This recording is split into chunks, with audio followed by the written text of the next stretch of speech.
حضرت زکریا علیہ السلام بھی بنی اسرائیل کی ہدایت کے لیے بھیجے گئے۔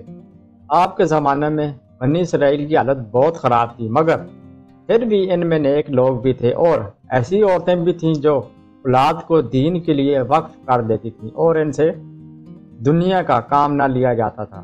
اسلامک سٹوریز کے معزز دوستوں، میں ہوں محمد ظہیر اور آپ تمام دیکھنے اور سننے والوں کو میری طرف سے السلام علیکم۔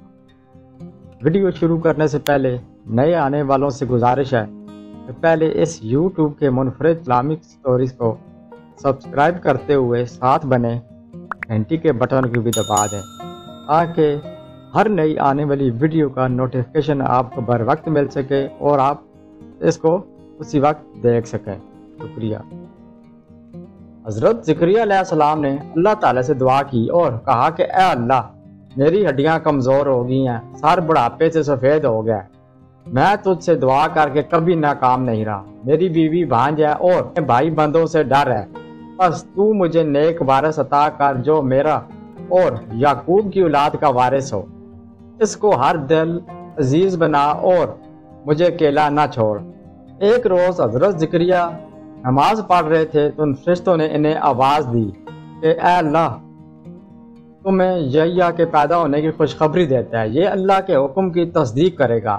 آپ نے یہ خوشخبری سنی تو تعجب سے کہنے لگے، اس عمر میں میرا لڑکا کیسے پیدا ہوگا جبکہ میں بوڑھا ہوں اور میری دعا ملا، ہمارے لیے تمام باتیں آسان ہیں۔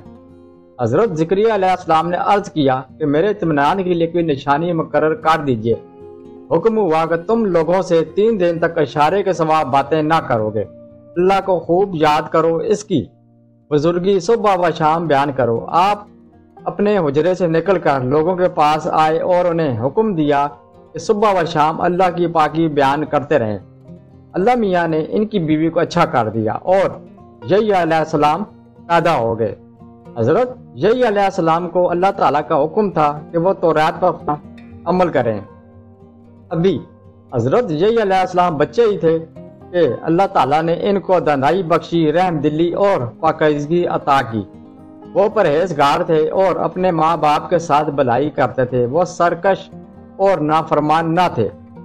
حضرت یحییٰ علیہ السلام کے متعلق اللہ تعالیٰ نے قرآن پاک میں فرمایا ہے کہ اس کا مطلب یہ ہے کہ جس دن وہ پیدا ہوئے اور جس دن مرے اور جس روز زندہ ہو کر اٹھائے جائیں گے، ان پر اللہ کی سلامتی اور ایمان ہو۔ یہ لوگ نیک کاموں میں جلدی کرتے تھے، امید اور ڈر سے اللہ کو پکارتے تھے اور اسی کے آگے عاجزی کرتے تھے۔ سبحان اللہ۔